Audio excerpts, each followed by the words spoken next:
Hey everybody, Ron Evans here from Group of Minds, and I've got my iPhone 3GS here, and we're going to talk about some of the interesting apps I've found for arts and cultural organizations. Before anyone asks me here, this is my 3GS in a monster case. I always have to explain this, but this case is actually a separate battery. As you can see, it's a little bit thicker there, but the battery is built into the case. The iPhone goes into the bottom, and it basically doubles the battery life of the 3GS, which is really nice for all the things that we want to do on it. So let's just get started talking about some apps. If we scroll over here, you can see I've got a bunch of apps installed. One of the first apps I want to show you is iFringe, which is the one of the many apps for the Edinburgh Fringe Festival. As you can see here, it says the Fringe is over for 2009. Here's our archive of reviews for posterity. If we go in here, we can not see a show now because there's nothing to see, but we can browse the reviews, perhaps go to the latest reviews, and see that there's a bunch of reviews that people have entered here. This is a logistics app. The whole goal is to have the app with you when you're at the festival to find out what's going on, see the reviews that everybody else is posting, and I believe to get GPS help to where you are right now in relation to the venues. Now, I can't test that out here in the States very well because I'm not in Edinburgh, but there are settings and things in here to help you do that. Okay, next up, I'd like to show you the app for the St. Louis Symphony Orchestra. This is actually one of the Instant Encore apps that I mentioned in the webinar. If you click the app, you'll see here that it says St. Louis Symphony Orchestra, and down below it said that it was a member of Instant Encore. If you haven't logged in, it actually says, log in with your Instant Encore account instead of saying, St. Louis Symphony or what have you. But once you have that in there, you come inside the app, and this is sort of the news, the sort of home page here. They've got a featured event, which is SLSO Presents Movie Music of John Williams this Saturday, 7:30, and if I click on that, I can go in and I can see info about it, photos if there are, pics from the event. Well, the event hasn't happened yet, so there's no pics yet in there, and a soapbox section where people can have comments.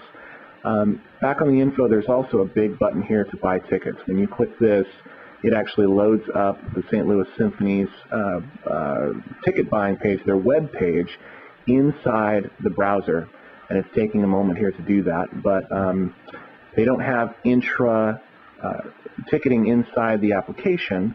You actually go to their web page, as you can see right here, just as you would on the web to purchase the tickets. But you can do it on your phone, and of course using iPhone you've got the push and the pinch technology to sort of zoom around and do the browsing like you normally do. But a pretty cool solution, mostly for symphony orchestras, but I don't think that they would turn their back on any other arts organization that called them and said that they wanted an app. I believe there's some upfront cost for this, and then I think it's a $30 a month charge to have this app hosted. But you set the colors and give them the information. They put it together in the app for you and put it into the App Store. Okay, next app I'd like to show you is the Brooklyn Museums app, which is right here. Now, the Brooklyn Museum mobile collection, basically what they've done is they have digitized their collection, taken a bunch of photos and made an API, which is a way for software programs to communicate with each other so that this mobile device can tap into their database collection. This is a welcome screen. Down here on the bottom there is a visiting tab, which tells you the information about the times and days that the Brooklyn Museum is open. The Browse tab, this is sort of the big one. If you look here, I love how I see the camera reflection in the iPhone, it's so shiny. If you look here, you've got Browse by keyword or by name. So if we browse by keyword, let's actually go in and put in the word cats. So when I click go on that, what we're going to see here is search results showing all of these paintings and things that the museum owns that have to do with the word cat. You can click on tiger here, and this is a piece that I may not actually ever see in the museum because it may not be part of a collection that's being displayed. If I'm doing research, for example, or I want to know more information about this artist or other works that the museum has, the whole collection is online and it's totally browsable in a very easy way by your phone.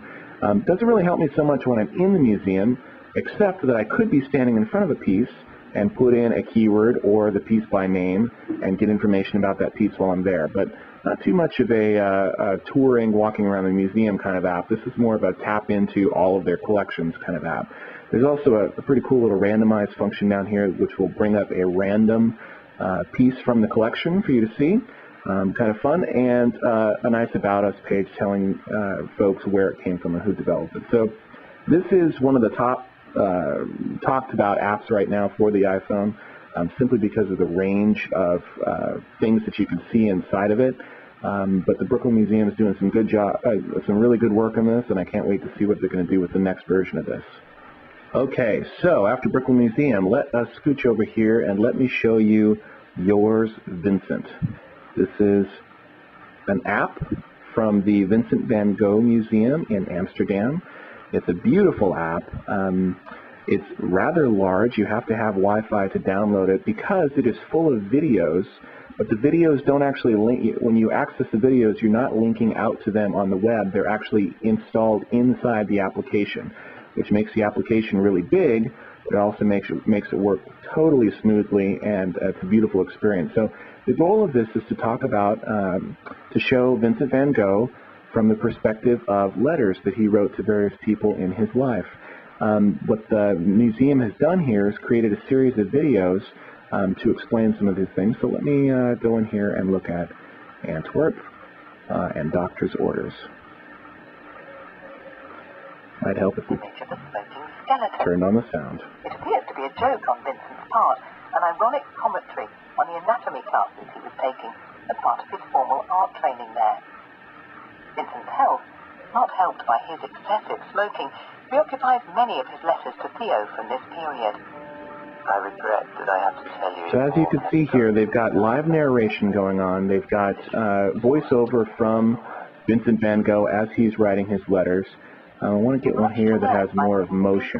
Yeah, there we go. Vincent's paintings microscopically.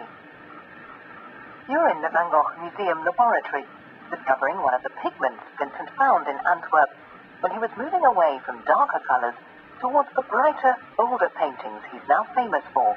One of the new colours that he purchases there is cobalt blue, a very intense, bright blue colour. They play really a prominent role in the blue clothing, in the blue backgrounds.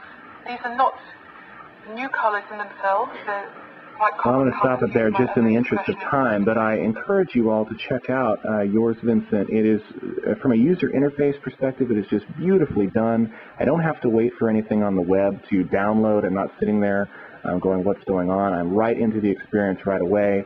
There's an insight section here where you can select more information about his letters. And again, just a ton of beautiful videos that are in here explaining more about Vincent van Gogh.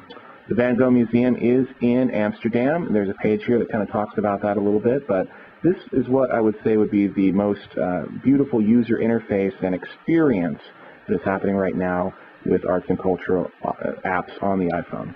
Finally, we have the application Mused by an organization called We Like, and the point of Mused is to help you find local museums based on your current GPS location.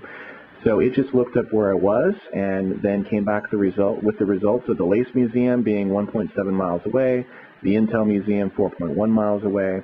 Let's click on the Intel Museum, and I can see the hours of the museum here, visit their website, get directions, and make a phone call to the museum.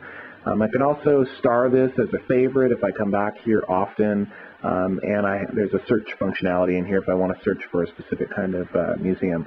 This is great because a lot of museums are free or very low cost, so if you're in a city and you want to get to know the city a little bit better and you have some time on your hands and you're walking around, this is a great app to help you find something to do at low cost. And it also is very clean, and there's a lot of good information in here based on where you are anywhere in the city.